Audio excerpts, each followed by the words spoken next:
Be be Sumaiya کے ناک کے نیچے ایسا نیزہ مار کر شہید کیا گیا تھا۔ ان ظالموں نے طرح طرح کے ظلم و ستم ڈھائے، اور جو مسلمان تھے ان کو زنجیروں اور رسیوں میں قید کر دیا گیا تھا، اور کچھ مسلمانوں کو چٹائیوں میں لپیٹ کر ان کے ناک میں دھواں دیا جاتا تھا۔ اس طرح کے ظلم و ستم کفار مکہ ڈھا رہے تھے تاکہ یہ اپنے اسلام سے پھر جائے، ایمان سے پھر جائے، اور آقا کریم صلی اللہ تعالیٰ علیہ وسلم کی جو حمایت میں یہ لوگ آئے ہیں، محمد عربی صلی اللہ تعالیٰ علیہ وسلم مایوس ہو جائے۔ خود آقا کریم صلی اللہ تعالیٰ علیہ وسلم پر ان ظالموں نے بہت طرح کے ظلم و ستم کیے۔ آقا کریم صلی اللہ تعالیٰ علیہ وسلم پر پتھر برسایا کرتے تھے۔ آقا کریم صلی اللہ تعالیٰ علیہ وسلم جس راستے سے گزرتے تھے اس راستے پر وہ ظالم کانٹے بچھا دیا کرتے تھے۔ آقا کریم صلی اللہ تعالیٰ علیہ وسلم جب سجدے مبارک میں ہوتے تو آقا کریم صلی اللہ تعالیٰ علیہ وسلم کے پشت مبارک پر ان ظالموں نے اونٹ کی وہ جھڑی پھینک دیا کرتے تھے۔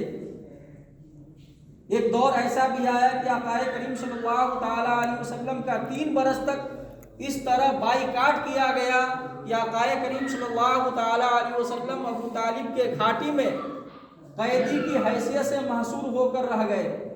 آقا کریم صلی اللہ تعالیٰ علیہ وسلم کے گلے مبارک میں ان ظالموں نے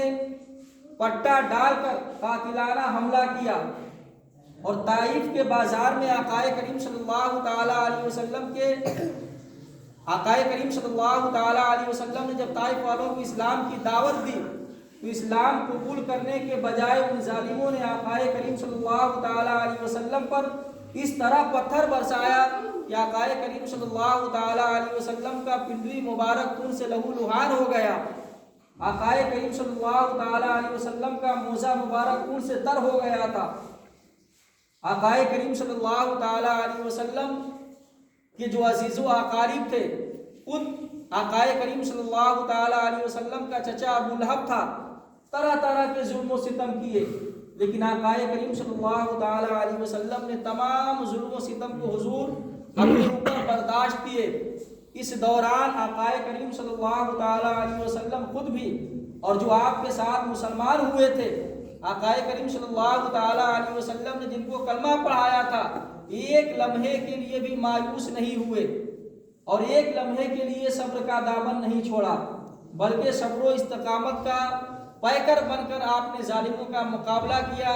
آقا کریم صلی اللہ تعالیٰ علیہ وسلم کی یہ 13 برس کی مکی زندگی تھی جب آقا کریم صلی اللہ تعالیٰ علیہ وسلم نے اسلام کی تبلیغ فرمائی، اور آقا کریم صلی اللہ تعالیٰ علیہ وسلم کے ساتھ چند لوگ جو اسلام میں داخل ہوئے تھے آقا کریم صلی اللہ تعالیٰ علیہ وسلم کا ساتھ دیتے رہے۔ آقا کریم صلی اللہ تعالیٰ علیہ وسلم پر ظلم و ستم ہوا، آقا کریم صلی اللہ تعالیٰ علیہ وسلم نے تمام ظلم و ستم کو سہا، اور آقا کریم صلی اللہ تعالیٰ علیہ وسلم نے اسلام کی تبلیغ کبھی نہیں روکی۔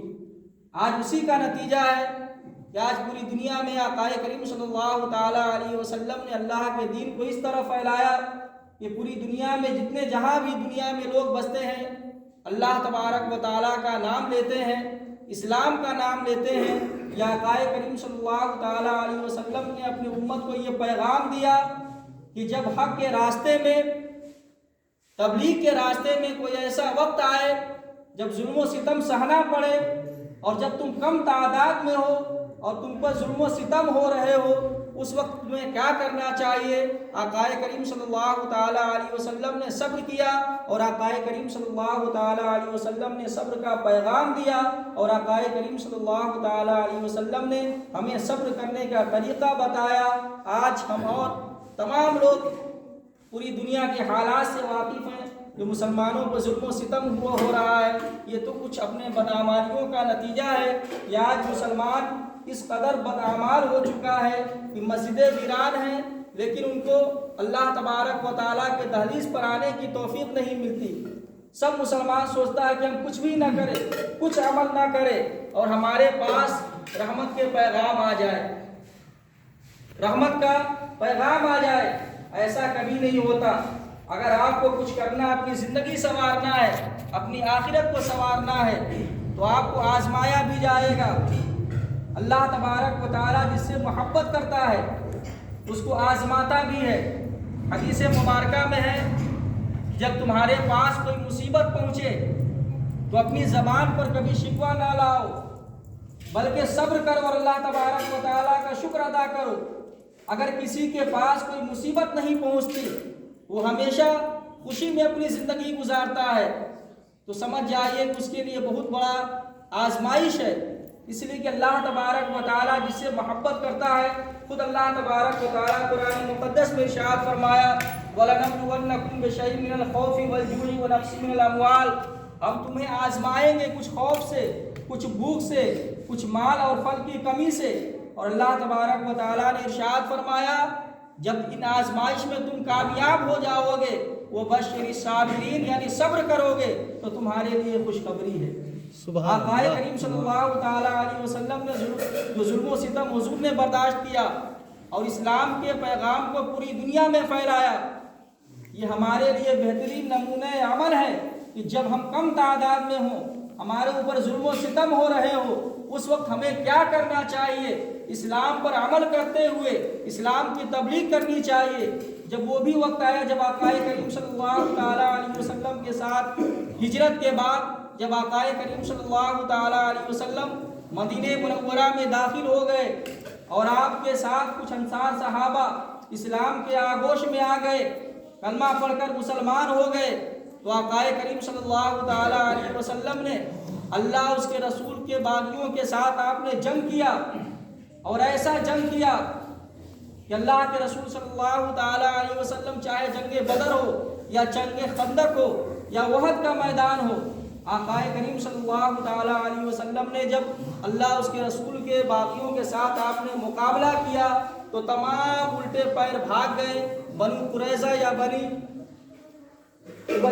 قریظہ جو قبیلہ تھا، آقا کریم صلی اللہ تعالیٰ علیہ وسلم اس کے دروازے کے پاس فاتحانہ شان و شوکت کے ساتھ مسلمانوں کے ساتھ آپ داخل ہو گئے، اور آقا کریم صلی اللہ تعالیٰ علیہ وسلم اور آپ کے ساتھ جو مسلمان تھے ان کو ایسی شان و شوکت نصیب ہوئی کہ روم ہو یا فارس ہو، تمام سلطنتیں آقا کریم صلی اللہ تعالیٰ علیہ وسلم اور آپ کے صحابہ کے روب و جلال کی وجہ سے کانپنے لگے، اور آقا کریم صلی اللہ تعالیٰ علیہ وسلم نے فاتحانہ انداز میں آپ مکہ مکرمہ میں داخل ہوئے اور فتح مکہ ہوا، اور اللہ تبارک و تعالیٰ کا وعدہ پورا ہو گیا۔ اللہ تبارک و تعالیٰ نے قرآن مقدس کی اس آیت کو نازل فرمایا اذا جاء نصر اللہ والفتح ورأیت الناس، اے محبوب جب آپ کے پاس فتح آ جائے اور فتح مکہ ہو جائے اور آپ یہ دیکھ لیں کہ لوگ اللہ کے دین میں داخل ہو گئے، تو اب اللہ تبارک و تعالیٰ کی حمد اور اس کی تسبیح بیان کریے اور اپنی امت کی مغفرت کے لیے دعا کریے، بے شک اللہ تبارک و تعالیٰ توبہ قبول کرنے والا ہے۔ تو یہ دونوں زندگی میں، یعنی آقا کریم صلی اللہ تعالیٰ علیہ وسلم کی مکی زندگی ہو یا آقا کریم صلی اللہ تعالیٰ علیہ وسلم کی مدنی زندگی ہو، اس سے ہمیں یہ سبق حاصل ہوتا ہے کہ جب ہم کم تعداد میں ہو اور ہمارے اوپر کوئی ظلم و ستم ہو رہا ہو تو ہم آقا کریم صلی اللہ تعالیٰ علیہ وسلم کی مکی زندگی پر عمل کریں، اور جب ہماری تعداد بڑھ جائے تو آقا کریم صلی اللہ تعالیٰ علیہ وسلم نے جس طرح مدینہ منورہ میں آ کر اللہ اس کے رسول کے باغیوں کے ساتھ جنگ کیا اور آقا کریم صلی اللہ تعالیٰ علیہ وسلم نے فتح حاصل کی، تو جب ہماری تعداد زیادہ ہو جائے تو ہمیں چاہیے کہ اس کا مقابلہ کرے، اور اللہ کے رسول صلی اللہ تعالیٰ علیہ وسلم نے صبر و استقامت کا جو پیغام دیا، اور آقا کریم صلی اللہ تعالیٰ علیہ وسلم کے صحابہ جو آقا کریم صلی اللہ تعالیٰ علیہ وسلم کے ساتھ ہر وقت ہر لمحہ، ان ظالموں نے ان مسلمانوں کو اسلام سے پھیرنے کے لیے بہت ساری اذیتیں دی جس کو سننے کے بعد کلیجہ دہل جاتا ہے، لیکن آقا کریم صلی اللہ تعالیٰ علیہ وسلم اور آپ کے صحابہ صبر و استقامت کا پہاڑ بن کر ان ظالموں کا مقابلہ کیا، اور آقا کریم صلی اللہ تعالیٰ علیہ وسلم اپنے صحابہ کے ساتھ اسلام کی تبلیغ فرماتے رہے۔ اس درمیان اللہ کے رسول صلی اللہ تعالیٰ علیہ وسلم اور آپ کے صحابہ ایک لمحے کے لیے بھی کبھی آپ نے صبر کا دامن نہیں چھوڑا، اور اپنی امت کو پیغام دیا کہ جب بھی ایسا وقت آ جائے تو آقا کریم صلی اللہ تعالیٰ علیہ وسلم کے شریعت پر عمل کرنا، اور آقا کریم صلی اللہ تعالیٰ علیہ وسلم نے جو ہمیں دین دیا ہے اس دین اسلام پر چلنے کی کوشش کرنا، اس لیے کہ اللہ تبارک و تعالیٰ قرآن مقدس میں ارشاد فرماتا ہے یا ایھا الذین آمنو آمنو، اے ایمان والو ایمان لاؤ۔